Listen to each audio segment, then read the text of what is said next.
A lot of times we say advice or try to give ideas to somebody else out to help them, or we take certain actions to lend somebody a hand, and we actually make their situation worse. And that's why there's a saying in English, the road to Hell is paved in good intentions. And I spelled it out to be extra sensitive to all the types of people that watch my videos.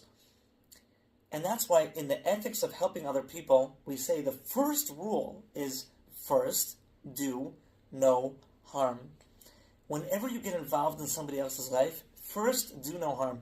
If you're going to make it worse by being involved than how you found it in the first place, just don't get involved, right?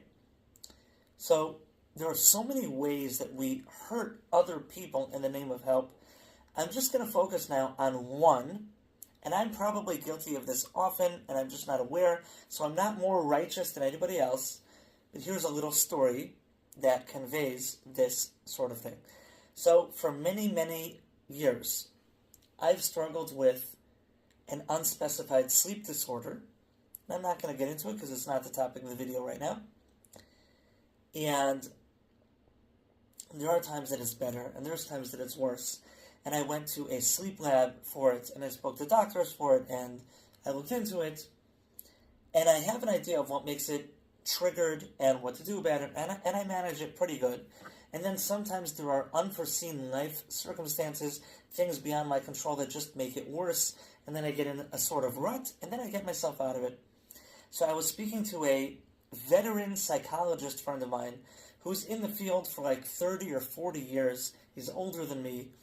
And he says, "Hey, Avi, how you doing?" And just to be a friend back, I shared, and I said, "Actually, I've been sleeping really bad recently." And he launches right into giving me advice. And he says, "You should really go to a sleep lab. And sometimes it's because of this. And sometimes it's called this. And you should look into these products. And you should..." And he's giving me advice I didn't ask for, unsolicited advice. And he's assuming and conveying that I'm an idiot and that it's obvious to him that I didn't even look into a problem that I had for 20 years, which reduces me to a moron. It makes me stupid, right? So it doesn't feel good to feel stupid and judged by somebody else out. I think if he would have been a better friend in this interaction, he would have said, "Oh man, it's terrible. What a bummer." And if he wanted to even give advice, he could have said, "Have you ever looked into it before? Have you ever found anything helped you?" And I would have told him.